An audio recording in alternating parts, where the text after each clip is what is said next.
আমার পাপের রাজত্বে তোমার আগমন ছিল ভূমিকম্পের মতো। যখন দেখি তুমি দাঁড়িয়ে আছো, আমার হৃৎপিণ্ড থমকে যায়। পদ্মবতী, আমি নিষ্ঠুর, তুমি মায়াবতী। আমি ধ্বংস, তুমি সৃষ্টি। আমি পাপ, তুমি পবিত্র। এত অমিলনে কেন হলো মিলন? সারা অঙ্গ কলঙ্কে ঝলসে যায়, তুই শুধু আমার থাক। গত 4 দিনের একাংশ যন্ত্রণা যদি তুমি অনুভব করতে, তাহলে আমাকে না মেরে বাঁচিয়ে রাখতে। আমার শাস্তি হতো বেঁচে থাকা। এই যে ধরলাম, মৃত্যুর আগ পর্যন্ত ছাড়ছি না। তোমাকে দেখার তৃষ্ণা আমার কখনো মিটবে না পদ্মবতী। তুমি চাও বা না চাও, পরপারে দেখা হলে আমি আবার তোমার পিছু নেব। আমার সব মিথ্যা হলেও তুমি মিথ্যা ছিলে না পদ্মবতী।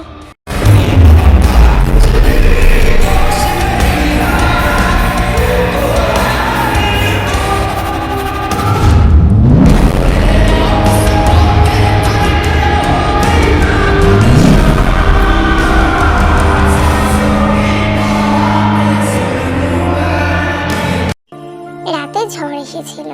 লাহারি ঘরের পিছনে তৈরি পথ বন্ধ হয়ে গেছে গাছের ভাঙা ডালপালা দিয়ে। মোর্শেদ রাতে বাড়ি ফেরেননি। হেমলতার একার পক্ষে সম্ভব নয় পথ খালি করা। তাই পদ্মজা পূর্ণা স্কুল থেকে বাড়ির সামনে দিয়ে ফিরছিল।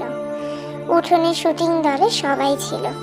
পদ্মজা মাথা নত হয়ে থেমে থেমে কাঁপতে থাকে। পথ শেষই হচ্ছে না, মাথায় ঘুমটা টানা। অনেকের নজরে পদ্মজা চলে আসে।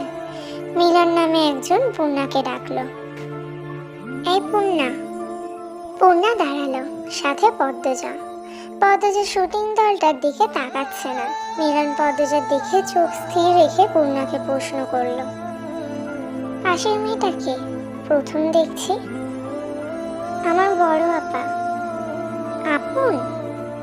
মিলন ভারী আশ্চর্য হয়ে বলল, 10 দিন হলো এখানে আসার। কখনো পূর্ণা প্রেমা ছাড়া কোনো মেয়েকে চোখে পড়ল না, কণ্ঠও শোনা যায়নি। তাই বড় বোন বলাতে সে খুব অবাক হলো। পূর্ণা হেসে বলল, আপন। মিলন বিড়বিড় করে বলল, চেহারা তো মিল নেই। সবাই বলে। আচ্ছা, যাও। দুই বোন লাহারি ঘরে চলে আসলো। পদ্মজা হাত ছেড়ে বাঁচলো। ভেতরটা এত কাঁপছিল, অনেক মানুষের পা দেখেছে। চোখ তুলে মানুষগুলোর মুখ দেখার সাহস হয়নি, তবে ইচ্ছা হয়েছিল চোখ তুলে তাকাতে। বিকেলে হাজিরা আসলো, সবুর মিয়ার স্ত্রী। সবুর দিনরাত গাঁজা খেয়ে পড়ে থাকে, বউ বাচ্চাদের খোঁজ রাখে না। হাজিরা এর বাড়ি ওর বাড়ি এটা ওটা চেয়ে নেয়, এরপর 2 বাচ্চা নিয়ে খায়। পদ্মজার খুব মায়া হয় হাজিরার প্রতি। হাজিরা আসতেই হেমলতা পদ্মজার উদ্দেশ্যে প্রশ্ন ছুড়লেন, লাউ গাছে কয়টা লাউ দেখেছিস? 9টা আম্মা। পূর্ণা কই? ওরে বল 2টা লাউ হাজিরাকে দিয়ে দিতে, কাঁচা মরিচও দিতে বলবি। পদ্মজার মুখে কালো আধার নেমে আসে।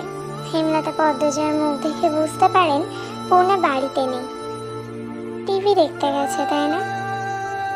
পদ্মজাকে দ্বিধাগ্রস্ত হতে দেখা গেল।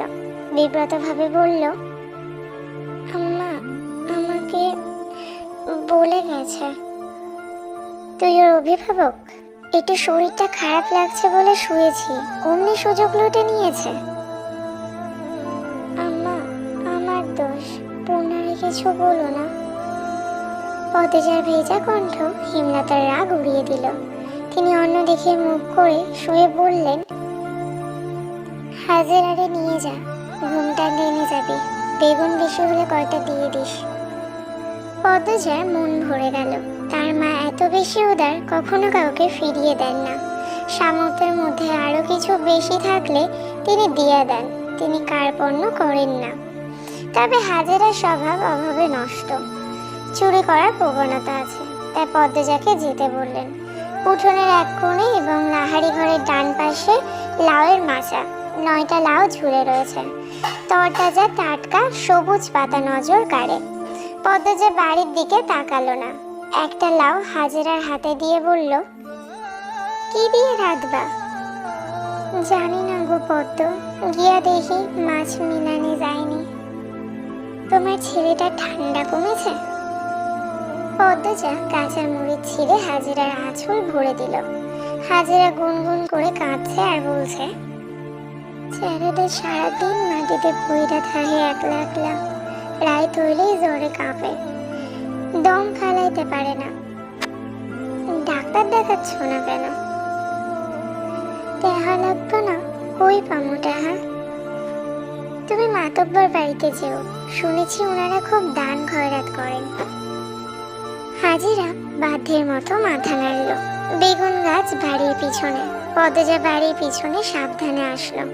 মনে মনে ভাবছে হাজিরা ছেলে সুস্থই আছে। সকালে সে দেখেছে হাজিরা মিথ্যা কথা বলছে। মানুষের খুব অভাব পড়লে বুঝি এমন হয়।